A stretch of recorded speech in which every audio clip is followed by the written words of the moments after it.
Another fellow that wants me to talk a little bit about extinction. He says there are forecasts of incoming famines due to current policies.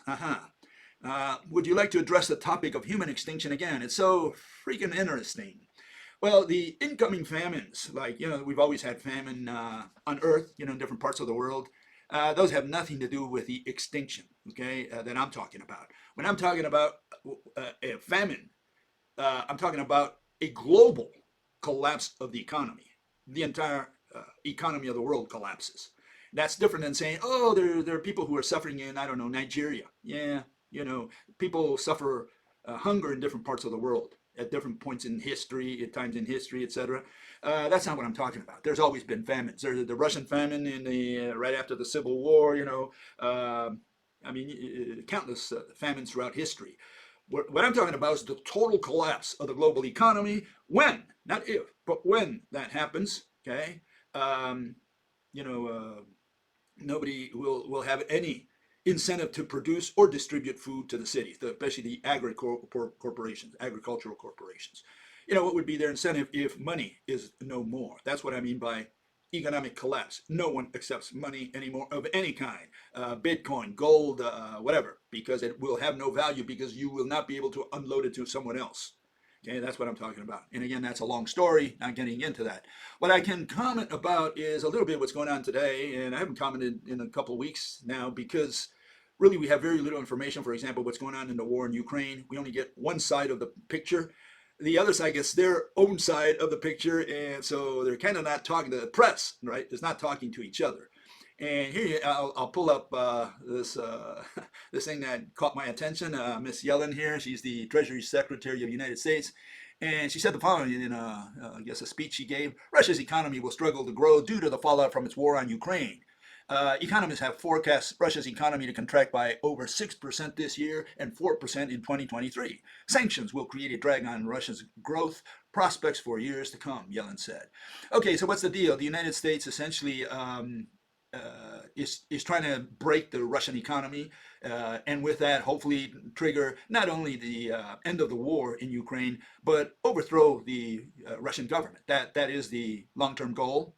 And there are several things involved there because this would mean that Russia would be incorporated within the U.S. empire. The United States empire has already conquered Great Britain with Brexit about 3-4 years ago. And then they moved on to what we have today, which is the Europeans, especially the Germans and the French, and they conquered these countries without firing a single shot. Now that's good politics. Not a single American was lost. I mean, maybe someone died over there. I've heard that a couple of Americans died in Ukraine. That's not losses. But I mean that United States did not have to send military and kill a bunch of people and so on. They're just sitting, drinking their beer and watching how the Russians kill each other. That's not bad politics, okay? So it's rough on the Russians. Whether the sanctions will produce that the Russian government falls, which is the ultimate goal, that's a different story. It might work, it might not. And all I can say on that, in that respect, is that China will certainly do everything possible to prop up the Russians, because if Russia falls and falls in the hands of the United States and becomes another star in the flag, then it's just China. And at least in the short run, and by short run I mean maybe the next 10 years, I don't think China will be able to catch up so quickly with the United States, militarily especially.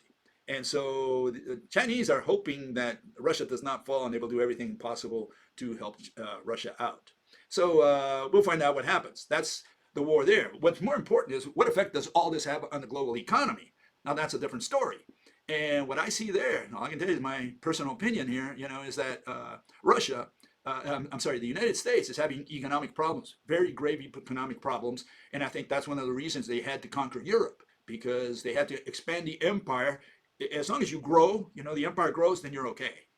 It's when the empire doesn't stops growing, doesn't continue growing, like happened to the Romans, happened to the Greeks, to the Persians.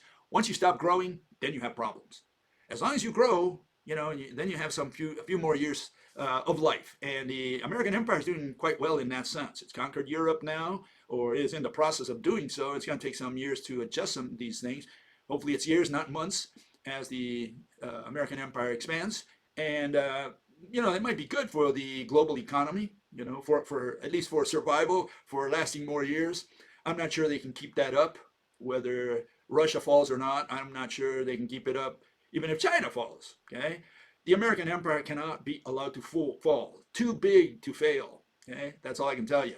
And so when the U.S. empire falls, we all fall, no matter what. Okay, and I think that's that's the way I look at it. Anyways, let me say something about other theories, extinction theories, or something you should keep in mind about extinction theories. Okay, and the most famous extinction theory related to mass extinction is the one of the dinosaurs. Okay, and ruling theory today for several years now, in fact since 1980, has been the Alvarez extinction theory. Okay, and that's the asteroid that hit the Earth and killed the dinosaurs in one way or another. Okay, that impact theory. Okay, and what I want to point out is how politics is done in science here, because this is all about politics and nothing at all about extinction or about mechanisms. Okay, which is what people want to know. They want to know or understand, right? How did the dinosaurs die? What killed them? You know, and we're not only talking about the dinos, they were on land. How about the reptiles in the seas? How about the reptiles that were flying overhead? You know, how did they die? Especially the ones in the seas.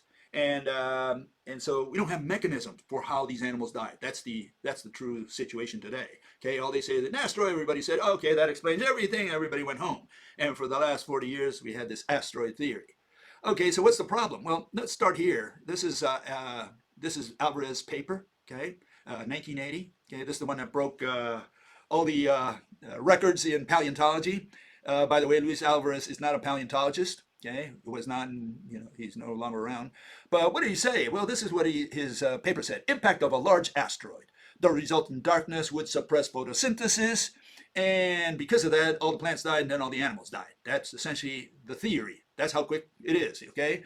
He talks about something which is irrelevant, talks about prediction, and he predicts the past. He predicts something about what happened 65 million years ago, the Cretaceous and Tertiary, okay?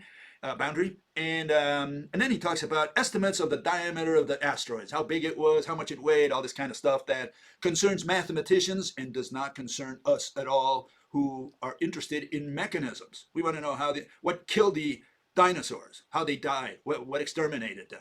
And these people are saying, let me tell you how big the asteroid was. But we don't even know if the asteroid killed them because you cannot explain a mechanism.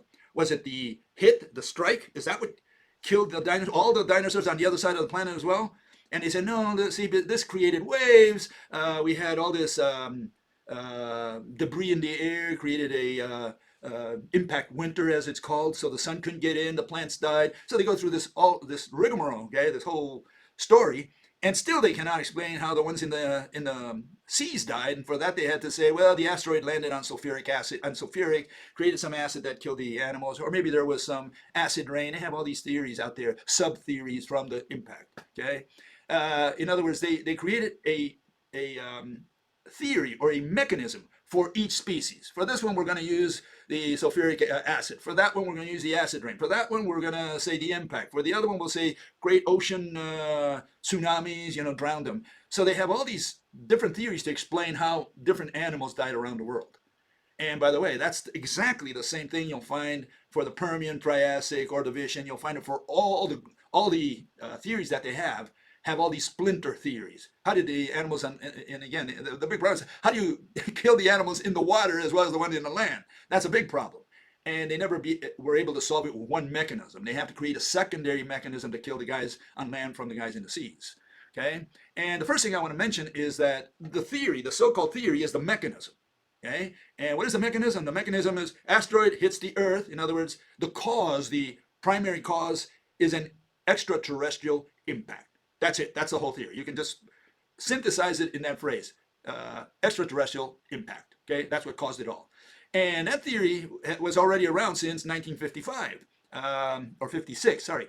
Max de Lobenfels, he was the first one who came up with this theory 24 years before the Alvarez did. I mean, that's the whole thing. And he says in his paper, he says, from intensely hot winds such as would be generated by what? Extra large meteoritic or planetesimal impacts. Okay, so he already talked about an impact causing the extinction of the dinosaurs, and he just suggested this is just one more theory for you to consider. That's the way he wrote his paper. Okay, turns out he wasn't the first one either. Because when you go back in time, you find out that the French in the 18th century, let me repeat that, 18th century, 1700s, late 1700s, already talk about impacts, okay? Here's one paper, really more like a book that was written. I'm just going to put this up there and I'm going to read it all, okay? But this fellow says, theories of terrestrial mass extinction by extraterrestrial objects. So this fellow talks about, how Pierre Laplace already talked about impacts, extraterrestrial impacts, and we're talking about the end of the 18th century, beginning of the 19th century. So we're talking about 1700s, 1800s, okay? They already talked about that. In fact, there was someone else who actually talks about the. I wasn't able to find him anymore, but I'm going to look for him again. I've talked about him in the past, and he was a French guy. He said the dinosaurs died because an impact hit the Earth. That was his proposal.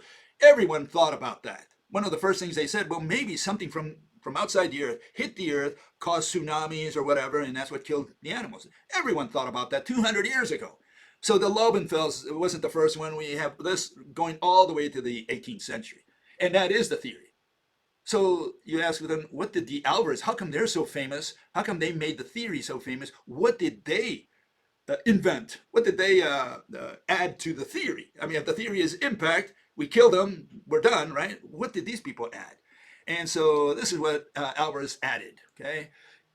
He presented what is very important for mathematicians around the world, and that's evidence, persuasion, conversion, convert me, prove to me. Okay, that's what it was all about. So he said, we present what? Evidence. That's what he talked about in his paper. And that's how he started his paper. Okay, and let me show you, again, very quickly here. These are the headings of each one of the segments in his paper. None of them talk about an explanation, a cause, a mechanism. Only the one that says biological effects. All the rest was just evidence, measurements, how big the thing was, and it could have been something else. It had to be an asteroid and this kind of thing. Okay, and only that little 5-paragraph section, small paragraphs, was the only one discussing the actual theory, the mechanism, how the animals became extinct. So let's look at that one real quickly, okay, so you can see what the theory is all about so that you can understand perfectly well how each of the dinosaurs in the land, in the seas, everywhere died, the ones in the air, pterodactyls and so on. This is how they died, okay, here it is. Okay, it says, absence of light, sunlight, shut off photosynthesis, and attack the food chains. Okay, great. Then he goes into the ocean plants, the algae. He went to the land plants, and then he goes and he says, why did some animals survive, especially the mammals? He said they may have been able to do this by feeding on insects and decaying vegetation. In other words, detritus. Okay, and then he says shallow marine bottom-dwelling invertebrates. Some groups became extinct and others survived. So you have to explain that as well. And again, he just says nutrients originating from decaying land plants and animals, blah blah blah. In other words, detritus. That's how the animals that survived because of detritus. That's his answer. Did he explain exactly what the mechanism was? Absolutely not. But I like the last paragraph. This one I will read. He says, we will not go further into this matter. He's not going to tell us the theory, the mechanism, because he doesn't understand squat about anything. That's the reality. But we refer the reader to the proceedings of the 1976 Ottawa meeting on the Cretaceous Tertiary extinction.